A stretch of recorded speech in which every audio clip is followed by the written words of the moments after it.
Hello everyone, and welcome to another Top 5 Records video.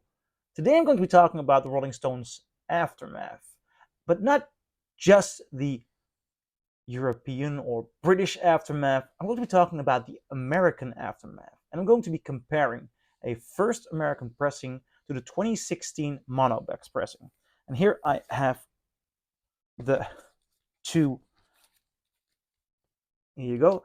First of all, I'll go into some more details later on, but the first thing that you notice when I'm holding these two records up, um, the 2016 Monobox version has the reproduction of these pictures is just so different. If you take a look at Jagger's face, it just obviously they're out of focus.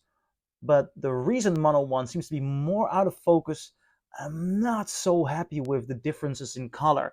Now, the 2016 Monobox has gotten some critique over the way these covers were reproduced because they did not keep the original artwork. So it was quite a job.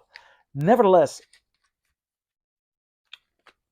yeah, I wanted to say something positive about the thickness of the cardboard, but it's not nearly as thick as the beautiful American cardboard here. Before I get into the sound, it might be interesting to point out why I'm taking specifically this record.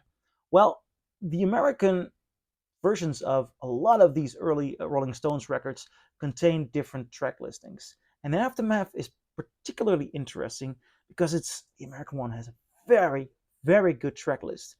It also has Painted Black, and Painted Black is one of those songs that you really want to have on vinyl. Also, why the comparison between the first US one and the 2016 one?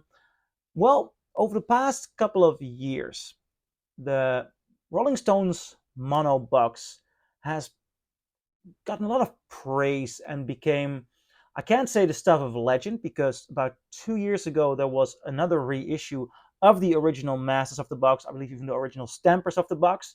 And although the reissues were done on colored vinyl, the one I have here is from the original box.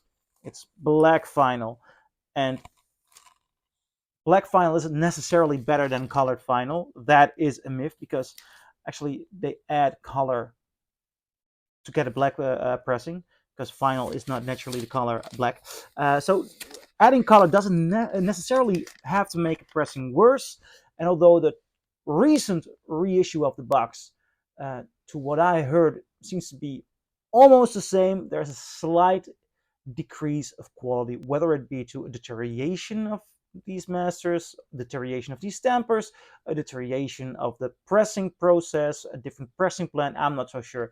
It's just not just as good as the 2016 box. But I'm taking the 2016 box as an example here because that one before the reissue became stuff of myths. So what do you need? Do you need the original pressing or the 2016 one?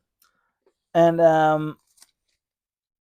going through these titles, I've already done one on the first Rolling Stones album, and I was rather negative about the 2016 box there.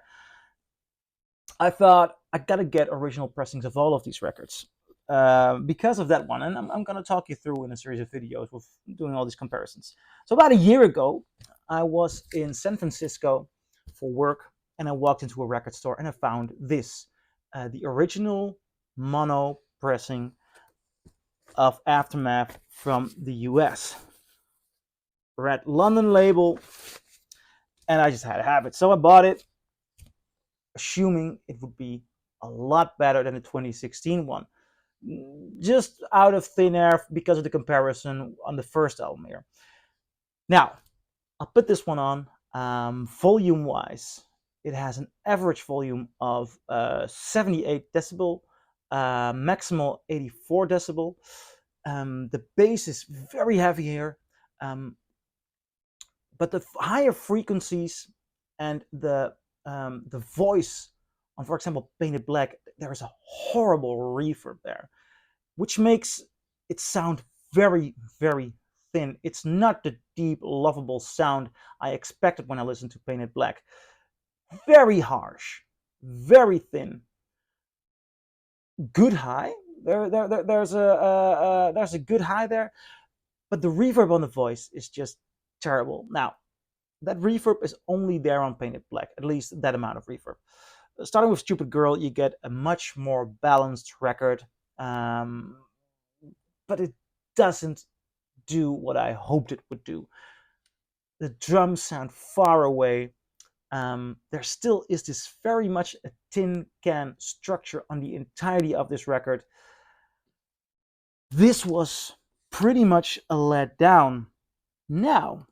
So it made me extra curious what to expect from the 2016 version.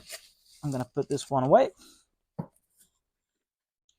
Putting this one on, not altering the volume here. The maximum volume increased by at least 5 decibels. It went to 89 decibels. I did not change the volume. In general, this one didn't sound as loud, but it might have to do with the fact that it doesn't sound as harsh at all, like the first US mono does. The difference actually immediately is stunning. The sound here is so much clearer.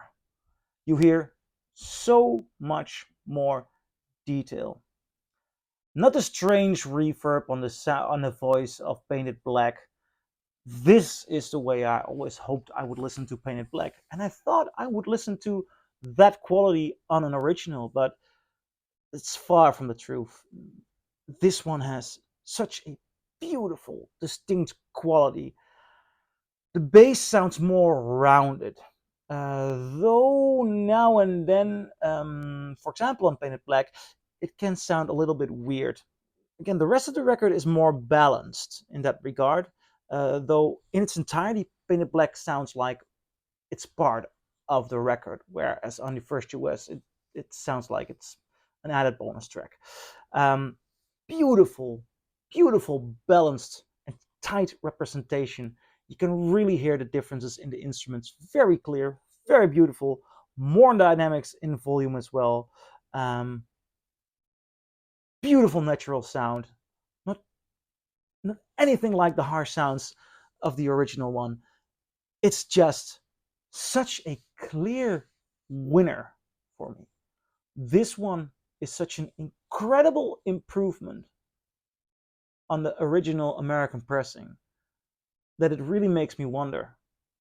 I'm diving into this box. I'm going to go through all these titles because this is quite a surprise. And I wonder what this 2016 box has more, what kind of surprise it has more, because this is really worthwhile.